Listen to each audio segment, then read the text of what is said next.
أعوذ بالله من الشيطان الرجيم بسم الله الرحمن الرحيم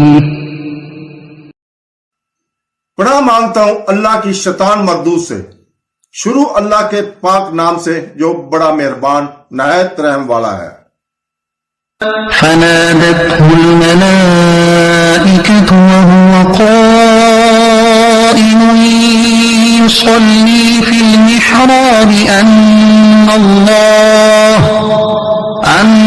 الله يبشرك بيحيى مصدقا بكلمة من الله وسيدا وحسورا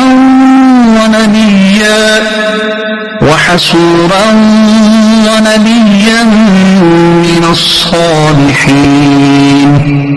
تو فرشتوں نے اسے پکار کر کہا جب وہ اپنی نماز کی جگہ کھڑے نماز پڑھ رہے تھے کہ بے شک اللہ آپ کی یحییٰ کی خوشخبری دیتا ہے جو اللہ کی طرف سے ایک کلمہ کی تصدیق کرے گا اور وہ سردار ہوگا اور ہمیشہ عورتوں سے بچنے والا اور صالحین میں سے ایک نبی ہوگا۔ قال رب أنى يكون لي غلام وقد بلغني الكبر وامرأتي عاقر قال كذلك الله يفعل ما يشاء۔ عرض کی اے میرے رب میرے ہاں لڑکا کیسے پیدا ہوگا حالانکہ مجھے بڑھاپا پہنچ چکا ہے اور میری بیوی بھی بانجھ ہے۔ اللہ نے فرمایا اللہ یوں ہی جو چاہتا ہے کرتا ہے۔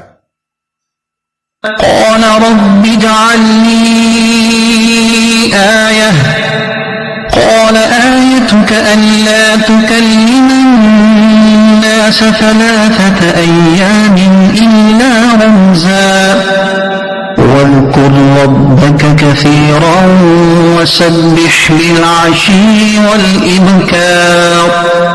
عرض کی اے میرے رب میرے لیے کوئی نشانی مقرر فرما دے۔ اللہ نے فرمایا تیری نشانی یہ ہے کہ تم 3 دن تک لوگوں سے صرف اشارے سے بات کر سکو گے اور اپنے رب کو کثرت سے یاد کرو اور صبح و شام اس کی تسبیح کرتے رہو۔ صدق اللہ العظیم۔